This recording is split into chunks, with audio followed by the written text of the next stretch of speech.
চলো চারটি খেতে যাও গা। ওর মায়ের জমি ভাগ পাবে না, ওয়ালে মুখ বৃষ্টি থাকলে হবে। তুমি শুধু শাড়ি বলে বেঁচে যাও, অন্য কেউ হইলে না।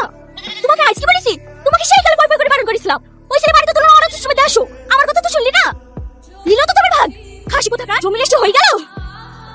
হ্যাঁ বৌমা হয়ে গেল। খুব ভালো করেছেন, যাকে জমি রেস্ট করে দিয়েছেন কাল থেকে তার কাছে খাবেন।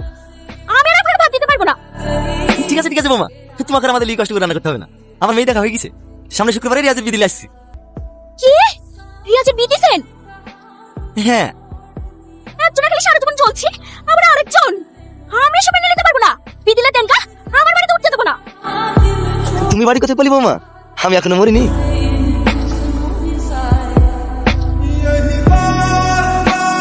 এইটা তোমার মামি শাশুড়ি, সালাম করো। থাক লাগবে না। যাও বৌমা ঘরে যাও। রিয়াজ জালাত বকুলি ঘরে যা। এই রিয়াজ, বউয়ের জন্য কাজের কথা ভুলে যাসনি। সকাল সকাল উঠে পারবি। ঠিক আছে মামি। বিয়ে করলে সুখে সংসার করবি? তোর বউ যে বাড়িতে কিভাবে টেকে তো আমি দেখছি। আপনি এত সকালে রান্না করে কি করছেন? তোমাকে কাল রাতে বললাম না, বাড়ির সব কাজ আমিই করি। সে ঠিক আছে, কিন্তু এগুলো তো মেয়েদের কাজ। মেয়েদের কাজ তো কি হয়েছে? মামি সকালে ওঠে নাকি? আমি মামি সব কাজ করি। উঠুন ঝাড় দিয়া, থাল মাজা, মামিকে চাকরি দিই, তারপরে টুকটুকিলি বাজারে যাই।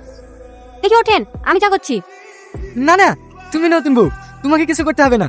তুমি কি বসো গা, আমি চাকরি নিয়ে আসছি। দেখি ওঠেন তো, যান মুখ দিয়ে ঘরে উঠে বসেন, আমি মামিকে চা করে দিয়ে আসছি। চা করছে সাথী, আমাকে একটু গরম পানি করে দে না, হাঁটুর ব্যথাটা বেড়েছে, শেখবো। ঠিক আছে নানা। গুড মর্নিং মামি। তুই চলে এসছি। রিয়াজ কোথায়?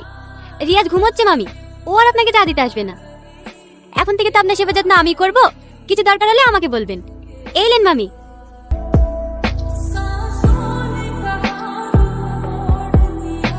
এটা কোনো চা হলো?